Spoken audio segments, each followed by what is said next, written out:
आज आमच्या देशामध्ये अन्याय, अत्याचार, बलात्कार आणि शेवटी पुरावा नष्ट करण्यासाठी हत्या हे ठरलेलंच समीकरण आहे.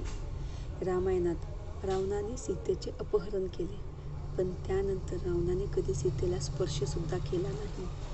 तसेच महाभारतात दुर्योधनाने दुःशासनाकडे द्रौपदीचे वस्त्रहरण केले, पण त्यानंतर दुर्योधनाने कधीही द्रौपदीला स्पर्श केला नाही. तरीसुद्धा रावण व दुर्योधन यांची विकृत मानसिकता कायमची नष्ट करण्यासाठी राम व कृष्णाने त्यांना मृत्यूदंडाची शिक्षा दिली.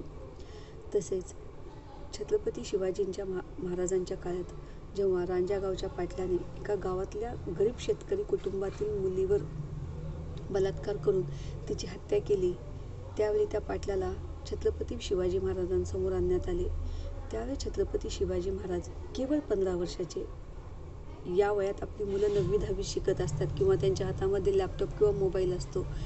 त्या वयात, त्या बालवयात छत्रपती शिवाजी महाराजांनी थोडाही विलंब न करता त्यांनी त्वरित त्या रांजा पाटलाला भर चौकात उभं करून येणाऱ्या जाणाऱ्यांनी त्याच्या तोंडावर थुंकावं, तसेच त्याचे हातपाय कलम करण्याची शिक्षा दिली, जेणेकरून त्यानंतर परस्त्रीकडे अशा नजरेने कोणीही पाहू शकणार नाही. समाजावरती एक धाक असेल.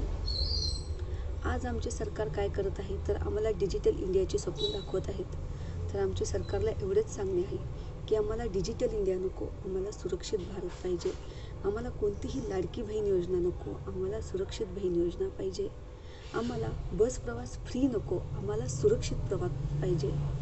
शेवटी सरकारला एवढेच सांगणे आहे की बाबा रे, आम्हाला कोणतेही आरक्षण नको, आम्हाला फक्त संरक्षण पाहिजे.